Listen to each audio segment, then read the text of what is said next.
They're outlined in the American Nurses Association Code of Ethics, and there's 4 main topics. I want you to know each and every one of them. We're going to go over them in the video first, and then we'll go over them individually. Okay, so let's join on the video. Let me share my screen.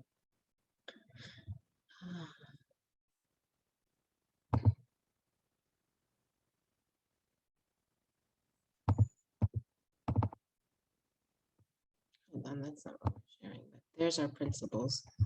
Where is my internet?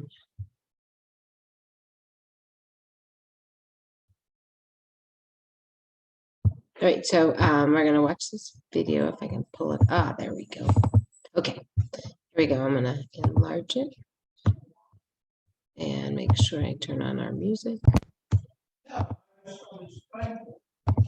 Okay, here we go.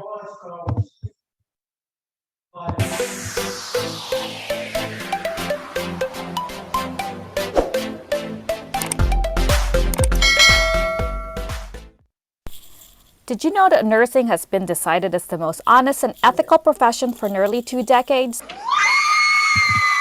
Yes, 2 decades. According to a Gallup poll made just in the last year, nurses scored a very high 89% approval rate among Americans as to who were seen as the most honest occupational. But why? Nurses are held to what we call the Code of Ethics for Nurses, the guidelines set by the American Nurses Association where carrying out nursing responsibilities in a manner consistent with quality in nursing care and the ethical obligations of the profession, which is in 2015. So Dan, what is the Code of Ethics exactly? Well, let's talk about them.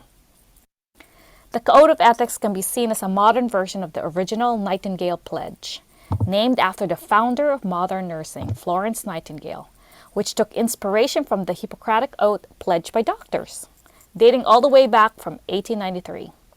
In the 1950s, the official Code of Ethics was created by ANA, with a few major and minor modifications over the years. There are 4 main principles that make up the code. Autonomy, number 1, beneficence, number 2, number 3, justice, and 4, non-maleficence. Number 1, let's go there. Autonomy, recognizing each individual patient rights to self-determination and decision-making. As patient advocates, it is imperative that nurses ensure that patients receive all medical information, educations, and options in order to choose the option that is best for them. It is important that nurses support the patient in their medical wishes and ensure that the medical team is remembering those wishes. Sometimes nurses will need to continue to advocate for a patient, despite the wishes being verbalized, because the medical team might not agree in those wishes. Number 2, beneficence, acting for the good and welfare of others, and including such attributes as kindness and charity.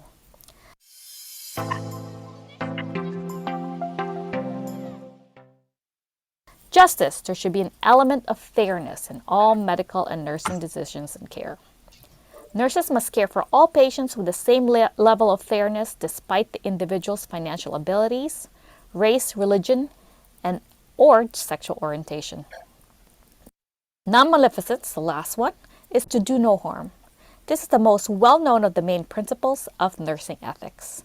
The principle of non-maleficence ensures the safety of the patient community in all care delivery. Nurses are also responsible to report treatment options that are causing significant harm to a patient, which may include suicidal or homicidal ideations. Dr. Dave. Chief Weber. A little exercise. Okay. So to build upon these principles, provision. All right, we're going to pause right there. So those are our 4 main principles, and I'm sure you guys have heard of them before. Is there anybody who hasn't heard of them? No. All right. So when you're thinking, yep. Can you oh, never mind. You got her. Sorry. I got her. Yeah, no worries. I have a quick question. Sorry, Professor. Yeah, I go ahead. Autonomy, justice, and maleficence. I missed the third one. Or there's 4. Okay, don't worry. We're going to do a PowerPoint also. So we have autonomy, which means giving power to the patient. We have non-maleficence, which I have a very hard time saying. I don't know why I can't say IEC together. It just doesn't come out of my mouth, right? Anyway, and then we have beneficence, and then we have justice. But we're going to look at this on a PowerPoint too. I want you guys to know for future, you need to know those definitions of the 4 different ones. Simona, I see you're on here, but I have a feeling you are on here for an exam review, and this is a class, actually.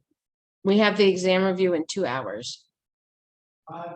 Yeah, can I stay for your class? Because I didn't get to Sure. have class. Yeah, on sure. Yeah, that's fine. You're welcome to stay. I just didn't want you to be on here if you didn't have to be. All right, we're gonna take, so that was a nice little video. I thought, I mean, it was kind of cute because they used Grey's Anatomy a lot, and I don't watch that anymore, but I used to watch it a long time ago.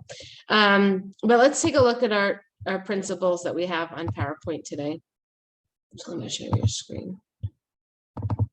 So when we look at it, we have respect for autonomy. So that's going to be when we see, you know, that people, we give them the ability to choose and do their own actions. So in the video, it said something about sometimes you need to have an influence on them. What you want to be really careful about is having your own biases when you're dealing with patients, right? Because you want to promote them doing it on their own. Then we have the non-maleficence, which is do no harm. So we're going to make sure as nurses, we do everything for the good of the people. Beneficence is going to be doing good. We're limited by what we can do good, but we just don't want to do bad. So those two kind of overlap because it's do no harm. So you're not going to hurt anyone and you're going to do good. So, you know, doing no harm warrants you doing something good, right? And then justice is going to be making sure that everybody is treated fairly and given equal treatment regardless. Here's where our biases are going to come into effect as well, because you know, you really have to respect each individual as their own, and what they believe is right is what they believe is right. We can always educate if they don't understand, but just be careful that you don't put your opinions into your practice. Let's see when I can do this. We also have utilitarianism, which is part of our ethical reading that we did, and it's a theory that makes sure that our action is going to give us some benefit. So just know that that's a way to remember this. When you're trying to remember your 4 principles that I want you to know, that's why in parentheses here I have do no harm, do good. Autonomy, the way I like to remember that is autonomy starts with an A and independence starts with an I. So that's how you kind of know that A and I go together. And then do no harm, do good. And justice is like justice for all, like we say in the, you know, in the Pledge of Allegiance or something. It just means equal across the board. So I just wanted to go back to that and help you guys with that. All right, so when we're using this utilitarian ethics process, we're going to do several different steps to help us make good decision making. There's a ton on our PowerPoints this week, so I just want to cut to what I think you guys need to know. Any questions up till this point? I feel like I'm going quick today. I can't see anybody. Hold on. Any questions? We're good? Good. Okay. Alrighty. Now we're going to take a look at, there's not much more I really want you guys to know on this one. Let me see. Just know when we're doing public health, we have to be really careful. It doesn't matter what kind of care we're doing, but particularly in public health, you know, there's a right and a wrong that people may see, but you have to be really careful about your own influences. That's really what I like to look at. A good example of like an ethical issue in community and public health is Ebola. One of the central ethical issues around it was informed consent of healthcare providers, as well as the community regarding the risks of contracting the virus and its implication for individuals. So think about some things. Does anybody have an ethical issue that they've seen in their practice? No. I know everybody's quiet today. Nobody has their camera on. I'm not going to make you guys talk. Don't worry. Alrighty, so that about is what I want you to know about the feminist care and ethical theories. Something we can talk about a little bit, but just know that our virtual ethics is one of the oldest ethical theories. And then we say virtue really deals with what kind of person should I be, And as a nurse, we all have gone through this. We know that we all have caring in our souls, or we wouldn't be doing this as a profession. So just remember that. And, you know, we're really guided by the code of ethics. If you're ever brought anywhere into a, you know, into a courtroom or anything like that, know that that's always going to be a backing behind you. Hi, whoever just joined. I think you're joining for an exam review, but we're not doing the exam review for another 2 hours. It'll be at 2 o'clock Mountain Standard Time. Karine? Yeah. So this isn't an exam review. This is a class. The exam review is at 2 Oh. o'clock Mountain Standard Time. Okay. Okay. Thank you. Okay, bye. Alrighty, any questions on that? That was chapter 4. I know I went through it quickly, but I want you to know the 4 principles and know that we work under ethical principles at all times. Okay, all right. We're going to take a look at chapter 5, which is going to be, hold on. Oh, nope. Let me see where it is. It's a strange, the way our chapters this week are split up. So it's like ethics, and it's like disaster management, then it's case management, and then surveillance. And so it's like a lot of different topics that we're covering this week. And so for disaster management, what I want you guys really to know is that there's going to be 2 types of disasters. There's a natural occurring one and a not natural occurring one. So hold on, let me just, I don't know where that one is. Hold on. I'll share with you.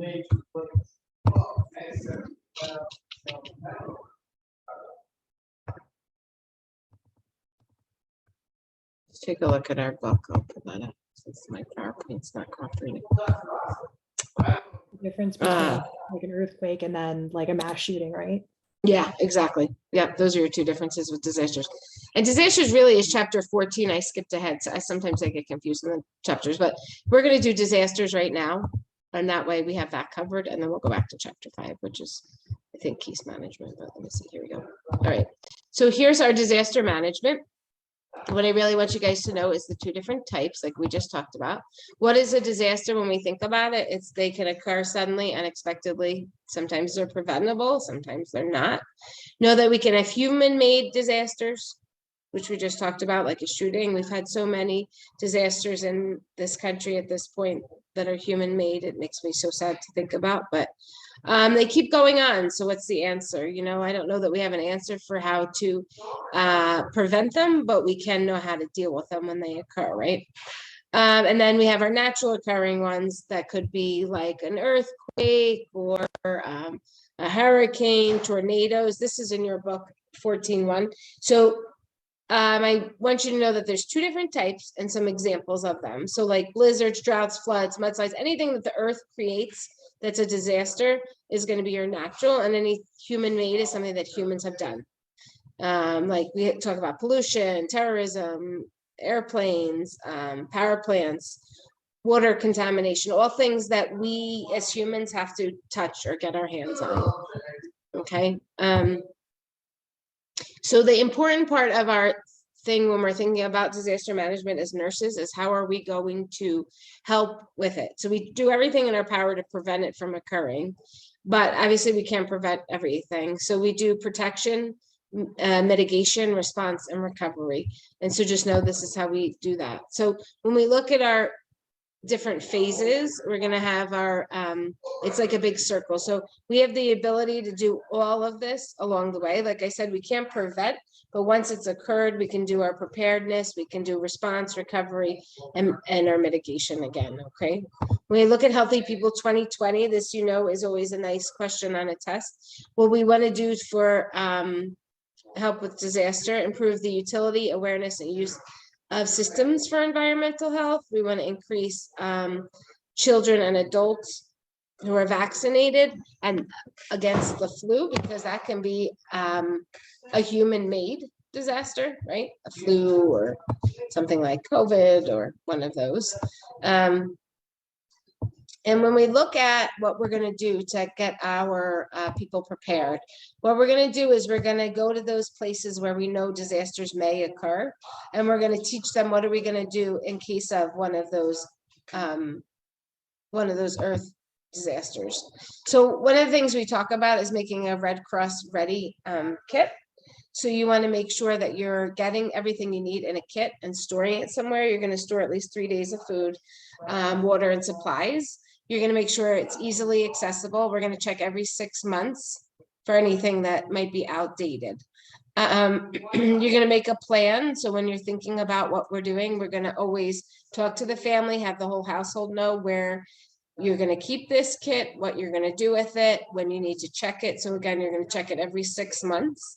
And you know, the type of food you're leaving in this is going to be things that you don't need to refrigerate. So has anybody done a kit like this for their house?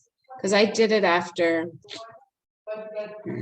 one disaster, I forget, but anybody done that in their house? Yeah, my friends and I did it after Hurricane Harvey down in Texas. Oh, good. And so you packed stuff in there that you knew was safe in like a water sealed container, and that's how you did it? Yeah, like one of the big storage totes. Yep. And we didn't end up actually needing it, but it was a nice idea. Well, that's funny. Well, the thing is, you don't necessarily know when you're going to need it too. That's the good thing about always teaching your patients to have one ready, because they're not going to know, you know, and by the time they know, it might be too late, right? So that's why that's one of those big things. You just want to teach them, like community education, you want to teach about those. Oops. And then let's see what else on our disasters we're going to look at here.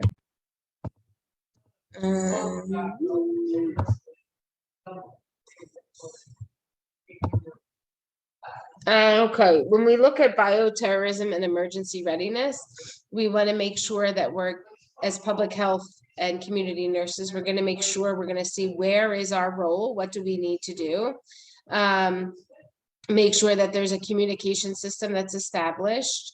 We're going to make sure that we know what our limits are and what we can do. One of the things about nursing during a disaster is the impact it has on the nurse. So a lot of times it's going to happen in their community. So they're dealing with helping others, but then their family is going through the same thing as well. So know that that kind of recovery for the nurse is going to be pretty difficult as well. So just something to consider for yourselves if you're doing it, or if you're caring for others that might be a nurse in the community. All right, any questions on disasters?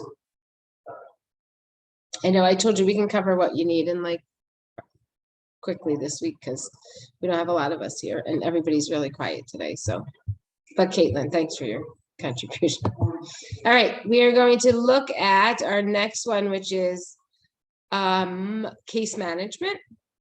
And let me see if I can share this with you guys. So when we look at case management, it's going to be the same as a community nurse as it is anywhere. So case management, when you think of that, what comes to mind? I know nobody wants to contribute today, so I'll tell you. I'm here. Okay.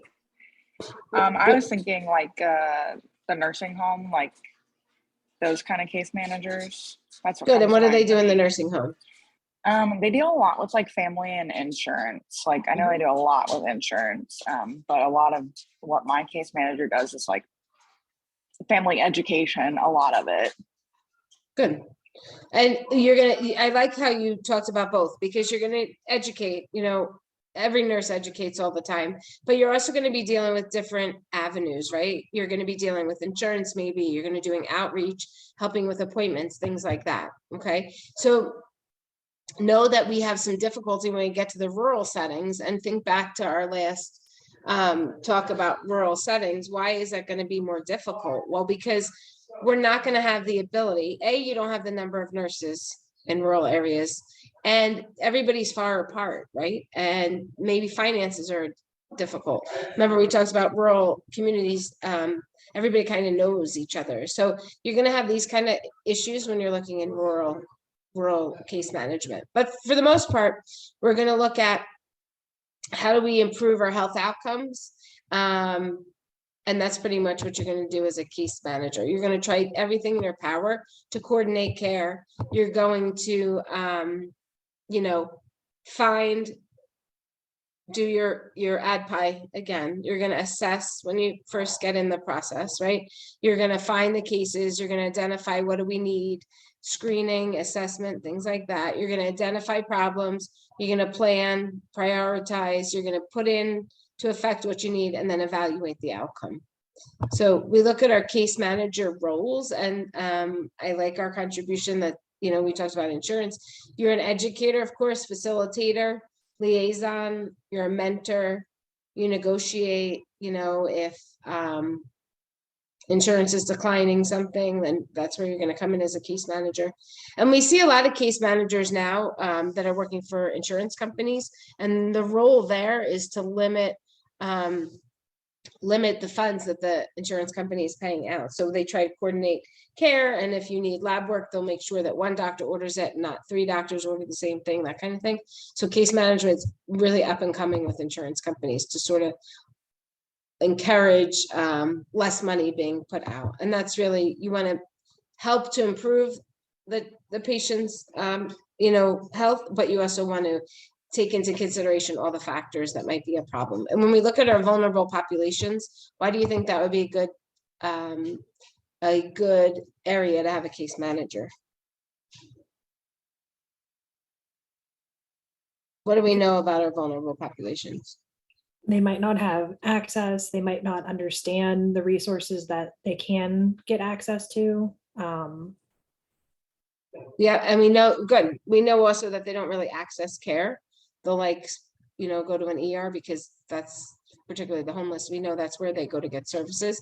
So if you had a case manager that maybe went through the homeless shelter and could coordinate some care for them, maybe do some preventative care. Maybe that would reduce, you know, those chronic conditions that come up for them because they haven't had any. Okay. When you look at case management conditions, this is in your book, but you know, any of those major things where you're going to need multiple, have multiple therapies and multiple doctors and all those things, you're going to do some case management there. We talked a little bit about AdPi with them. When we're looking at levels of prevention, what are we going to do for case management? So we'll make sure that we do our preventative care, and we're gonna see how can we maintain the health. Secondary, we're gonna screen, we're gonna find our existing conditions, and then tertiary, we're gonna look for prescription medications and make sure that they're taking their meds for the conditions they have and things like that. Does that make sense to everybody? All righty. And when we look at legal issues, a liability is really what we're going to worry about. But here comes in our ethical theories once again. So whenever we're dealing with case management, we want to make sure we're always doing good. We're making sure everybody's being treated fairly. We're doing no harm. And we look at veracity here, which is telling of the truth. Okay.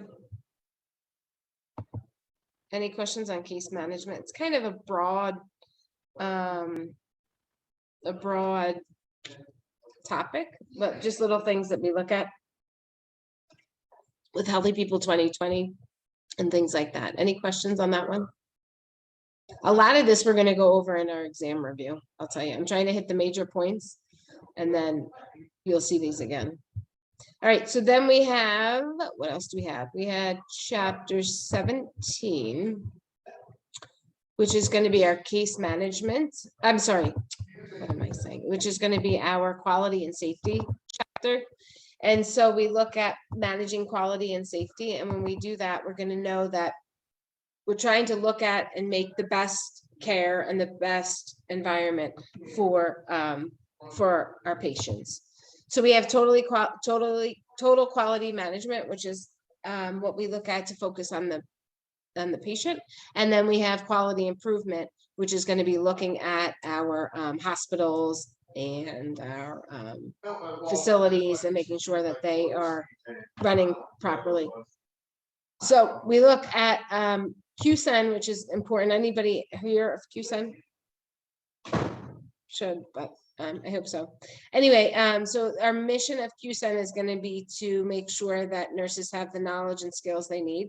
And so things we can do as some interventions in the community setting to make sure nurses have what they need. What are some things we could do?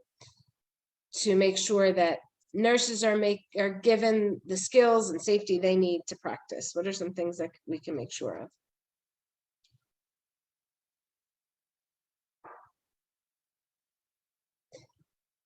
Nobody? Okay, let's think about what you would do. What is something that's required to maintain your nursing license? It's going to help address the quality and safety of healthcare. Continuing education credits. Right, good. So that's how we could do that there. We can have continuing education credits, focus that on the community setting, right? That's one way we could do it. What else could we do maybe?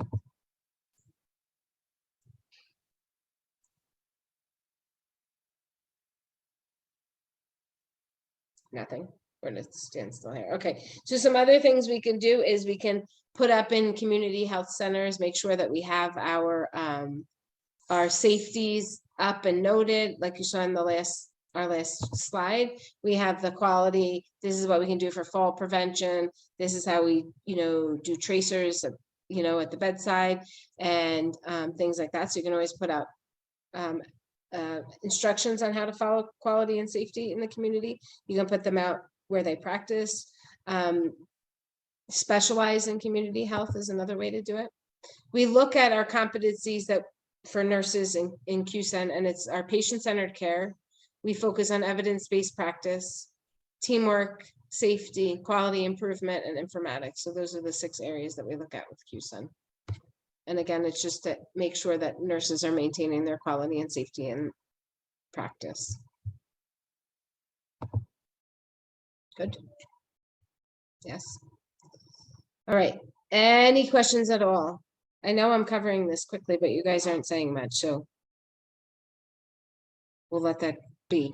The last chapter is going to be on surveillance, and let me pull that up for us. Hold on.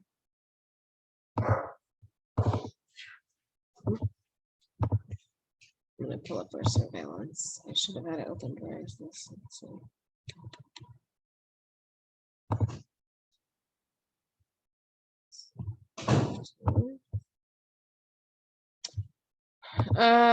Any questions on the reading you did on the surveillance? Because it is quite a bit of content in that chapter, so that's why I'm asking. So surveillance, okay. So we're going to look at how we do surveillance. What's the point of surveillance? So our purpose of surveillance is going to be, hold on, let me share my screen with you. All right, so our purpose of, can everyone see that? Yeah, I can see it. Okay. Yeah. So a purpose of surveillance is going to see what's going on. So we surveil the area. That's what I want you to think about. So we look at what's going on in public health. How can we fix it? And what can we do to improve our public health? When we look at our sources for surveillance, we're going to have different things that we look at. So we look at things like mortality data, morbidity data. Okay, so like vital statistics, death certificates, birth certificates. This is how we're going to gather our data in our surveillance system. When we're looking at objectives in our Healthy People 2020 to see what we can do to improve overall and limit outbreaks of any type. So we talk about Healthy People 2020, which would be changed now given what we've gone through for COVID, but reducing waterborne diseases. We're going to reduce the number of cases of malaria in the United States in 2020. That's not something that you hear of much. So I'm hoping that that has been, that has improved. We're going to increase the proportion of Healthy People 2020 objectives for all population groups. Okay. When we look at infectious diseases that we looked at, now this, I will tell you, has changed. But in our book, when it was written in 2016, we had things like anthrax, like botulism, cancers, all of these types of things that can cause hepatitis A, which I don't know if anyone's heard, but is on the rise among kids. And they're actually, I just read an article that it's being tied to strawberries that are in different parts of the country. So interesting thought on hepatitis A because it has been really kind of quiet for quite some time. We still worry about lead with kids, all these major things that can cause outbreaks. Okay, so that's who we surveil. And when we're doing that kind of thing, these are the two different types of systems we use. In a passive system, we have case reports that are sent to our health providers at the health department. Not much interaction. It's passive, so there's not a whole lot that's going on. In the active system, the nurse is going to be the one that goes out there and searches for the cases and interacts a little bit more. So we can surveil two ways. We can just get reports and read them, or we can go out as the nurse and figure out what's going on. And then we look at our sentinel system, where we look at trends in the community and know that it can be helpful because it helps to monitor. It's not active or passive necessarily. It can be both, but it's how we look at a community.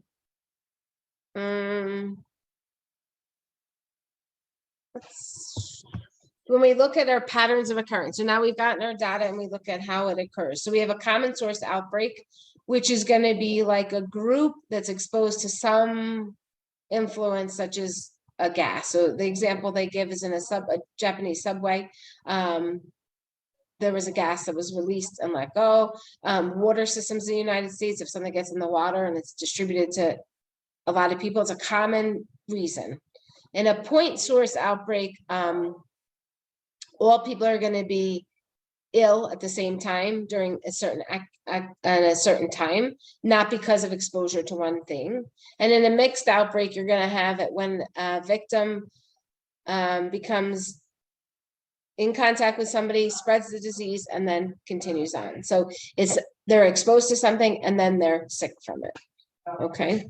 So when we look at things of why, what kind of things could cause these type of outbreaks when we're looking at surveilling them, we have biological, physical, chemical, and nutrient, and psychological. Of course, we always have to worry about our mental health.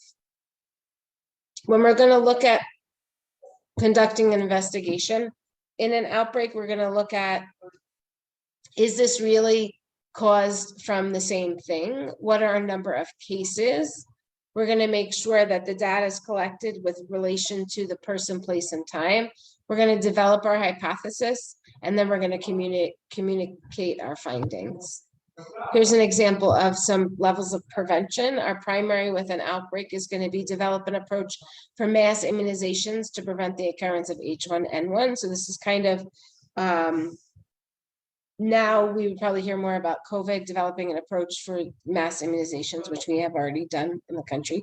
Secondary, we're going to investigate an outbreak of like a flu-like illness in a local school. So we're going to be screening in that community. And then tertiary, we're going to be providing the healthcare and treatment for those who actually have the H1N1.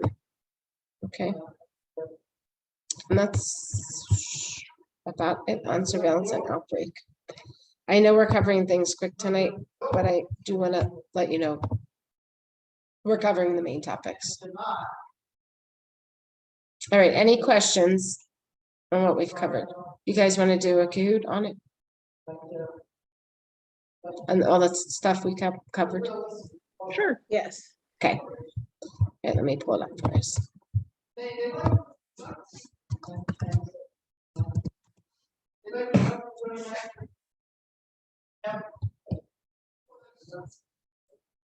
My internet's slow today. I don't know why.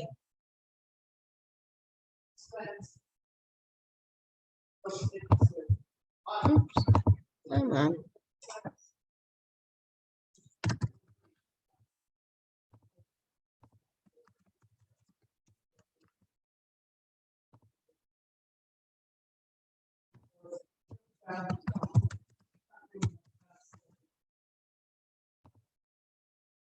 Come on.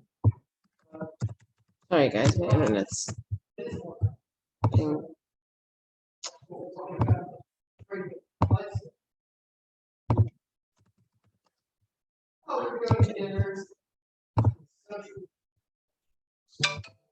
Oops.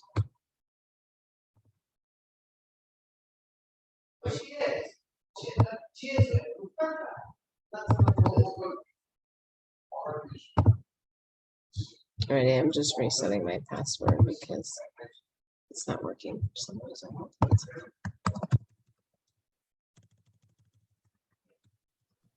Can you maybe put it in the announcements, Professor, and we can look at it later? Yeah. Hold on one sec. I'm logging on, but it'll let me log on now. So, yes, you guys, if you guys don't want to stay on for the Kahoot, I can put it in. Actually, I don't know. It'll be on the recording. Let's do it that way. Because sometimes they don't let us share the Kahoots. I'll have to ask Dr. Lundy if we can share this one. Okay, thank you. Sure. Alrighty, let's see. Boy, it's so slow.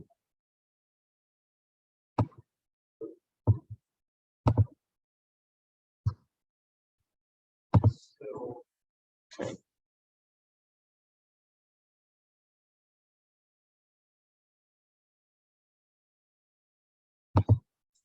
Also, another quick question, when it comes to attendance today, are you reopening the date so that we can do the attestation? Yeah, I didn't even expect you guys to do it up until today. So, is it locked on Canvas?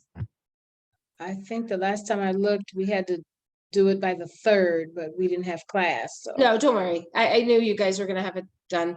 I'm gonna be a little lenient on this week, totally all around, because it was my fault that we couldn't have class on Thursday. So, do your attestation because it's good to do, but don't worry about being late. I'm not gonna penalize anyone. If you get it into me before next Thursday, I'll be fine with that. Thank you. Alrighty. If it's locked on Canvas, send me an email and let me know, okay? All right, here we go, guys. It's finally working. Thanks for your patience. Here we go. All right, our PIN is 2076590.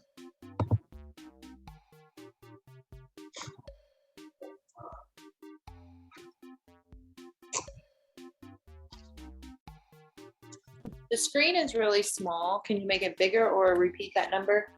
Sure, it's really small. Wonder why. Hold on, let me share it again. Everybody else is big and then your screen is really tiny on my left side. I don't know if it's me or yours. All right, tried it. All right, 2076590.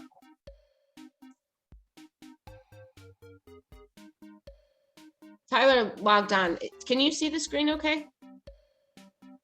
Yeah, it looks fine to me. Okay, so maybe you just have to minimize everybody else's. Just do it. What's it called? Presenter view or something like that. I got it. Thanks. Okay, good. All right, well, it looks like there's only 3 of us. Oh, there's another one. Good. 4 of us. Okay, we're gonna start. Ready? All right, here we go. Oh my, it's tiny on mine. Ah, there we go.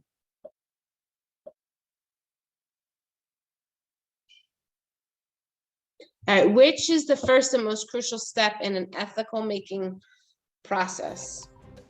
Assess the content or environment in which the decision is made. Consider the various ethical principles or theories. Identify the ethical issues and dilemmas, or make a decision and act on it.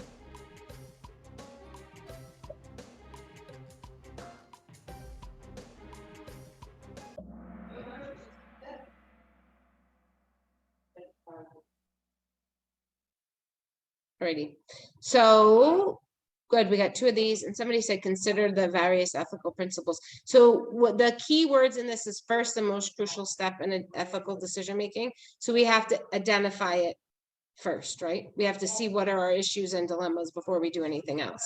Does that make sense? Sort of. Yes, it's kind of like our, before we can act on anything, we have to identify what they are, right? Okay. Let's look at our next one.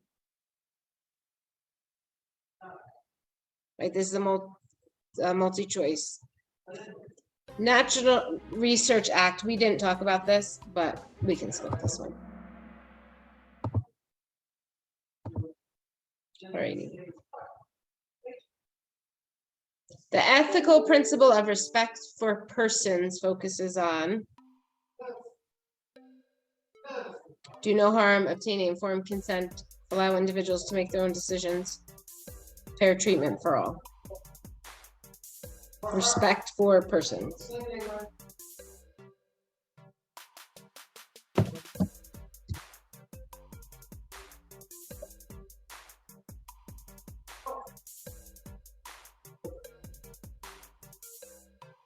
We got one answer here. Okay, so when we're respecting people, we're going to allow them to make their own decision, and we're going to make sure we're getting informed consent. What does informed consent have to do with respecting for people?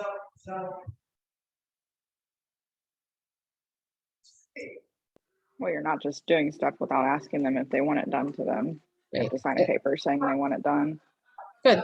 And we're making sure that we are getting them to agree in their act. We're respecting their decision. They can deny informed consent, right? If they don't want a surgery, they can say, no, I'm not going to do it, or treatment or labs or whatever they want, right? Okay, so do no harm is going to be its own, and fair treatment for all was which one? Does anybody remember the word for that? Justice, right? Fair for all. Okay. What is autonomy? Remember I said A and I go together. Obtaining informed consent, group ethical guideline, individual's right to make decisions, and risk management principle.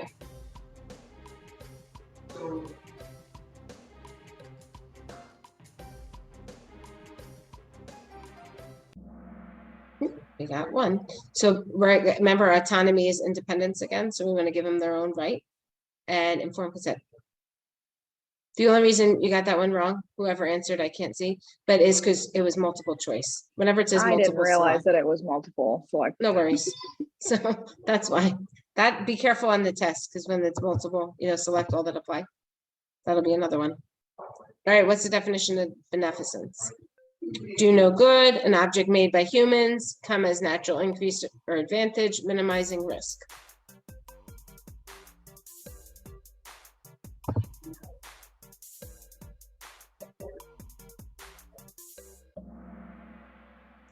Okay, so we're going to be very good.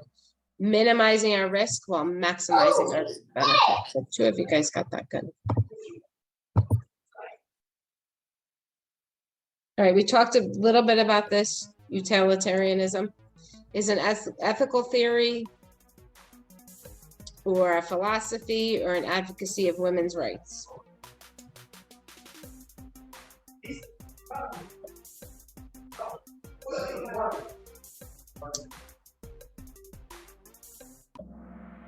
All right, good. You picked it right. So if you were asked this and you didn't know the answer, what I would do is process of elimination. And we talked about it being an ethical theory. So what we look at is that we want to make sure that it's our choosing is a good choice because it'll give us a good outcome. So that's really what utilitarianism is. And we'll skip this because I didn't cover it.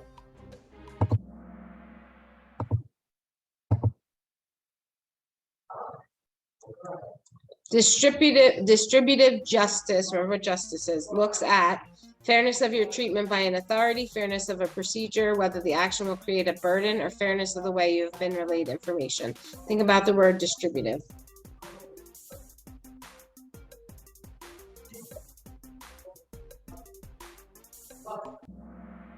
Okay, so when we look at distributive justice, it's giving us fairness. And so one person picked fairness of the way you've been relayed information, which is fine because you guys saw the word fairness or should have seen the word fairness and thought that might have been one of your answers. But it's really, will the action, as when you distribute your fairness, will the action create a burden for anybody? Okay, so distributive justice is very specific there. Any questions on that? I know only one person answered, but no. Okay. Let's skip this one.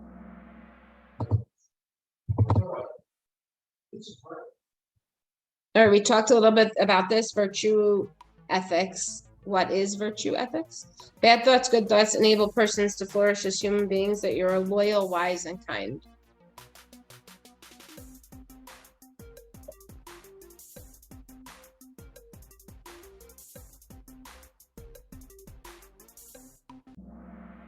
Okay, and so you picked that you're loyal, wise, and kind. Remember, virtue is going to make sure that we are doing good for all. And so we're making people better than what they are. So it's not thoughts, it's not that you're loyal, it's that you're trying to make good for all involved.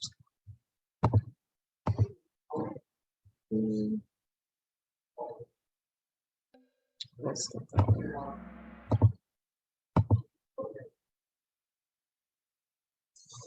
All right, this is a good one because we didn't do much on culture, but because I feel like we've spoken about that all throughout the semester. But immigrants had an impact on American culture by creating a new money system, refusing to attend American schools, sharing their customs, languages, and religions, or forming their own political parties.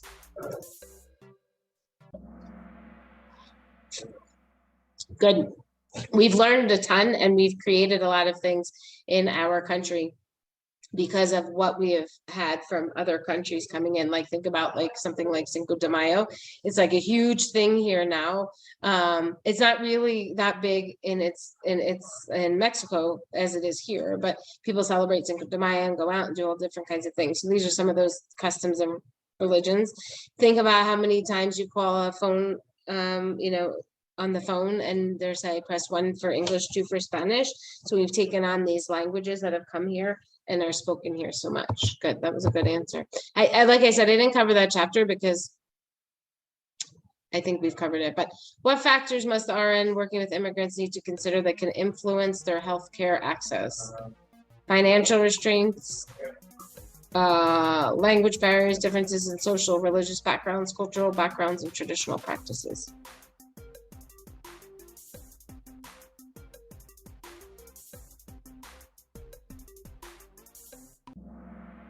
Good.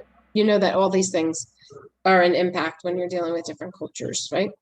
Financial, language, religious, cultural practices, traditions, things like that. All right, we'll do one more on this, okay? This is multi-select, don't forget. Who are refugees? I don't like that question. Let's do another one.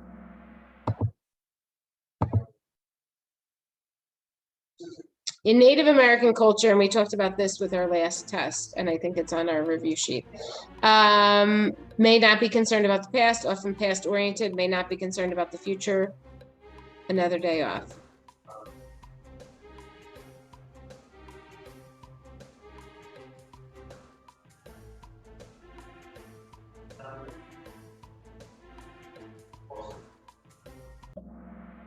Very good. Remember our example on that test that we had. I think it was a question on our test. It was about making an appointment for them because, you go 3 days ahead. If you have to make an appointment like 3 weeks from now, they're not concerned about that. So you would do it for them as the nurse. Good. Whoever remembered that was good memory.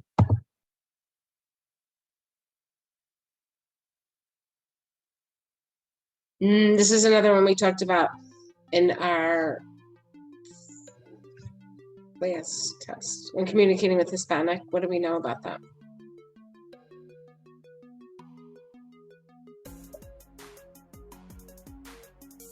It's bringing back our knowledge from earlier this quarter.